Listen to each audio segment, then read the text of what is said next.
নমস্কাৰ স্বাগতম পাকঘৰ কুন্তলালৈ মই কুন্তলা আজি লৈ আহিছো আপোনালোকে বহুত দিনৰ পৰা বিচাৰি থকা এটা বিশেষ ৰেচিপি হুইপ ক্ৰীম ঘৰত বনাব পাৰি নেকি নিশ্চয় পাৰি তেনে দেৰি কিহৰ মই ইয়াত লৈছো গৰম গাখীৰ একেবাৰে গৰম গাখীৰ ল'ব লাগিব আৰু ইয়া হৈছে চেনি গুড়ি আমি যে চাহৰ লগত খাওঁ হেয়া নৰমাল চেনি মই মিক্সাৰ জাৰত ভালকৈ গুড়ি কৰি লৈছো আৰু এতিয়া আমি এচামুচকে গৰম গাখীৰত চেনিখিনি মিহলাব লাগিব চেনি গুড়িখিনি মন কৰিব যাতে গাখীৰখিনি গৰম থাকে আৰু চেনি মিহলাতে গাখীৰত আমি এচামুচকে মিহলাব লাগিব কিয়নো যদিহে একেকোবে সৰহকৈ চেনি দি দিওঁ তেতিয়া হলে গাখীৰখিনি ঠাণ্ডা হৈ যাব আৰু যদি ঠাণ্ডা হয় তেতিয়া হলে আমাৰ হুইপ ক্ৰীম ভাল নহব হেহে গৰম গাখীৰত এচামুচকে প্ৰায় 7-8 চামুচ চেনি আমি গুলি ল'ব লাগিব ইয়া দেখিছেনে এইদৰে গুলি লৈছো আৰু মন কৰিব যাতে গাখীৰখিনিৰ লগত চেনিখিনি ভালদৰে গুলি যায় আৰু গাখীৰখিনি গৰম হৈ থাকে মই বাৰে গাখীৰখিনি গৰম হৈ থকা কথা এইকাৰণে কৈছো হুইপ ক্ৰীম পাৰফেক্ট হ'বৰ কাৰণে এইটো ব্যৱস্থা আমি কৰিবই লাগিব মই এইদৰে প্ৰায় 7-8 চামুচ চেনি গাখীৰখিনিৰ লগত মিহলাই লৈছো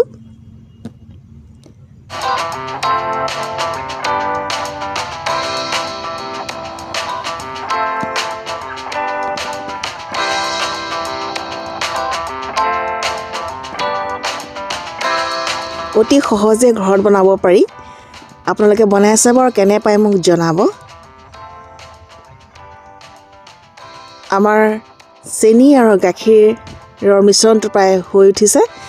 আৰু এতিয়া এখিনি এফালে থৈ দিওঁ আৰু ইয়াত এতিয়া লৈছো মানে ডাঙৰ চাই বাটি আৰু ইয়াত মই ল'ম 2 টেবুল চামুচ আমুল বাটাৰ যদিহে আনসল্টেড বাটাৰ পায় ল'ব আৰু যদি নেপায় তেতিয়াহলে এয়া বাটাৰ লৈ নৰমাল বাটাৰ ল'লে হ'ল য'ত সল্ট থাকে মই ইয়াত 2 টেবুল চামুচ বাটাৰ লৈছো সাধাৰণতে আনসল্টেড বাটাৰ ইউজ কৰিব পাৰিলে বেছি ভাল কিন্তু কেতিয়াবা কিছুমান ঠাইত পোৱা নাযায় হেহে মই কৈছো যে সল্টেড বাটাৰ হ'লেও চলিব কামটো এতিয়া বাটাৰখিনি ভালদৰে ফেটিব লাগিব আৰু তেতিয়ালৈকে ফেটিব লাগিব যেতিয়ালৈকে বাটাৰ এটা ৰং নহলাই খুব সোনকালে বাটাৰ ৰং হলাই দেখিছেনে বাটাৰৰ এটা বগা ৰং আহিছে এই বগা ৰং অহালৈকে আমি বাটাৰখিনি ফেটিব লাগিব আপোনালোকে যিহেৰে সুবিধা পায় বাটাৰখিনি ফেটিব কাটা চামুচ হলে কাটা চামুচ হলে চামুচ যদি মেচিনেৰে কৰিব খোজে মেচিনেৰে বৰ সহজেই হয় আৰু না হুইচ লৈ মই দুইটা বস্তু ব্যৱহাৰ কৰিছো এয়া দেখিছেনে আমাৰ বাটাৰখিনি পুৰা ৰং হলাইছে আৰু এতিয়া আমি যাব লাগিব তৃতীয় ষ্টেপটোলৈ ইয়াত লাগি ধৰাখিনি মই আঁতৰাই লৈছো বাৰু এইদৰে আৰু এতিয়া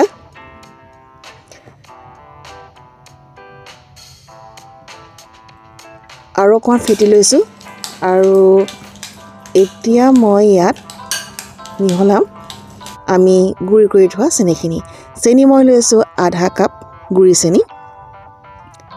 যিকোনো এটা পাত্ৰৰে বিশেষকৈ চাহ খোৱা কাপৰে আপোনালোকে জুখি ল'ব চাহ খোৱা কাপৰ 1 কাপ চেনি ল'ব গুড়ি কৰিব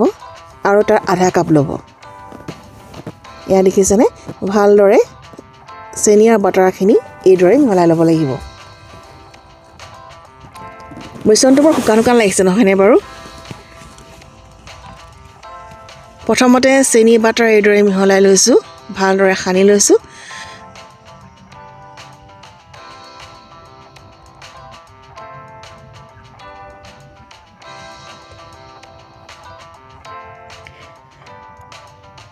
মাত্ৰ 3 বিধ সামগ্ৰীৰে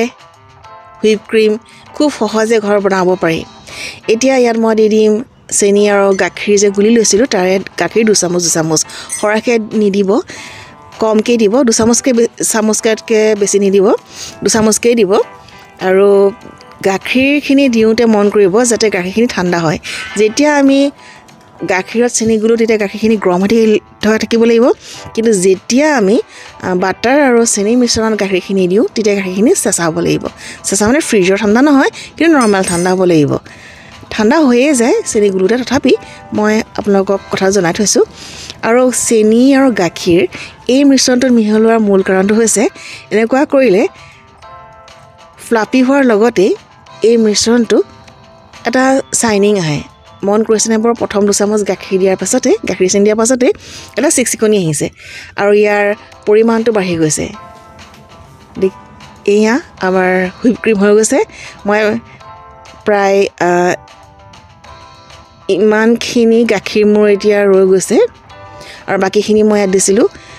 দুগুণ হৈ গৈছে যিমানখিনি লৈছিলোঁ মাত্ৰ 2 টেবুল চামুচ লৈছিলোঁ বাটাৰ আৰু এতিয়া হুইপ ক্ৰীম পাৰফেক্ট হৈছে না চাবৰ কাৰণে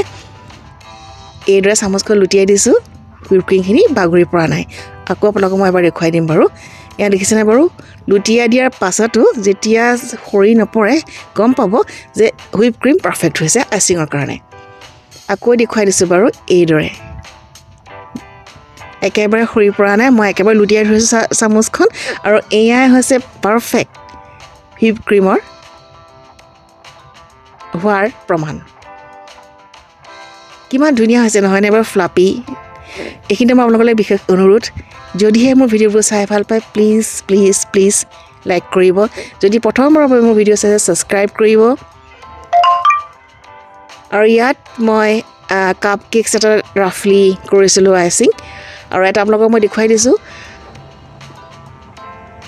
এইদৰে আপোনালোকৰ নিজৰ পচন্দ মতে কেকত আইচিং কৰিব পাৰিব অনতিপলমে লৈ আহিম আন এটা আইচিঙৰ পদ্ধতি এইটো একেবাৰে সহজ পদ্ধতি সেইকাৰণে আপোনালোকলৈ আগবঢ়ালোঁ এয়া দেখিছেনে কিমান মৰম লাগিছে নহয়নে নিজৰ ঘৰত নিজ হাতে বনোৱা হুইপ ক্ৰীমে যেতিয়া কেক আইচিং কৰা হয় তাৰ মজাই বেলেগ আৰু এয়া এইদৰে আপোনালোকে পাইপিং বেগত লৈ পেলাই নিজৰ মতে আপোনালোকে ডিজাইন দিব পাৰিব আৰু এয়া মই এটা বনাইছিলোঁ ৰাফলি লাইট চকলেট আৰু ভেনিলা ফ্লেভাৰৰ কেক এয়া আইচিঙেৰে মই কৰিছিলোঁ যিটো মই আপোনালোকৰ আগত আজি বনাই দেখুৱালোঁ এয়া আইচিঙেৰে তেতিয়াহ'লে সোনকালে লগ পাম এটি নতুন ভিডিঅ'ৰ সৈতে ভালে থাকক সুস্থ থাকক বনাওক খাওক আৰু খুৱাওক আৰু অনুৰোধ কৰিছোঁ